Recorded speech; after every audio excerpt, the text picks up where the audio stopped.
Republican Ohio Representative Dave Joyce said Sunday that he didn't want to be drawn into commenting on Donald Trump's recent call to suspend the Constitution over baseless claims of 2020 election fraud.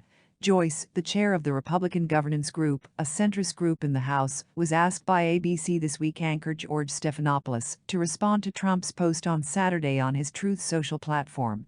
The former president wrongly asserted that the massive fraud, which did not occur, allows for the termination of all rules, regulations, and articles, even those found in the Constitution. Joyce initially declined to respond, saying he didn't know what Trump said on social media and that the public wasn't interested in looking backwards.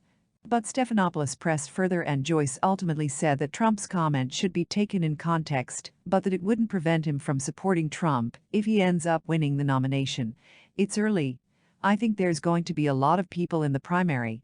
But I will support whoever the Republican nominee is," Joyce said, while noting he didn't think Trump would manage to win the 2024 Republican presidential nomination because there are a lot of other good quality candidates out there. "That's a remarkable statement," Stephanopoulos said. "You just said you'd support a candidate who's come out for suspending the Constitution." "Well, he says a lot of things," Joyce said, adding, "I can't be really chazzing every one of these crazy statements that come from any of these candidates. You can't come out against someone who's for suspending the Constitution?"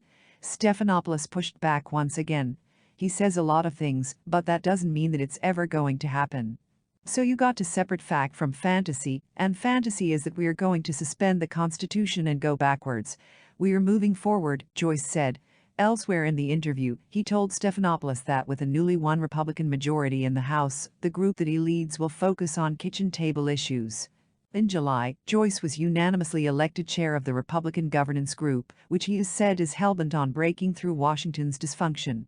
"Our group is basically focused on making government work," Joyce told Stephanopoulos when asked about how much leverage his group holds and how they plan to use it in a divided government.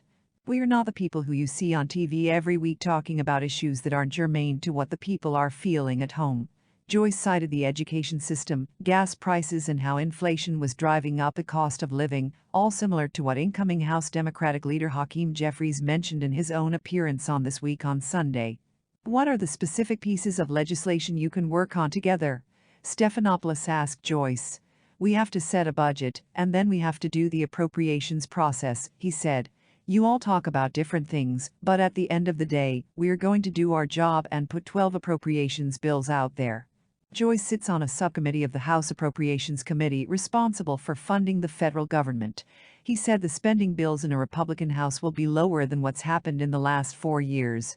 Shifting to Kevin McCarthy's bid for Speaker, Stephanopoulos noted that he may not have the necessary support next month, with 5 Republicans in the 222-seat majority having said publicly they won't back him. "Does he have the votes? How will he get there?" Stephanopoulos asked. Joyce, like other leading Republicans, said McCarthy proved he deserves the opportunity and has done the hard work that was necessary to bring together the majority. "You can't beat somebody with nobody. And right now, you hear that we are just not going to vote for Kevin. Well, then, who?" he said. He said compromise would have to prevail among centrists and hardliners in order to accomplish things. "What these people got to get used to is that if a majority of our conference agree to something, then that's how you move the ball forward. And just because 5 or 6 people don't like it doesn't mean that we should hold up the whole thing," Joyce said. Echoing Jeffries, he played down the possibility that some Democrats would join Republicans in backing an alternative to McCarthy. "I think the Democrats are going to vote for Democrats, Republicans will vote for Republicans," Joyce said. "And I think, at the end of the day, Kevin will be the next Speaker of the House."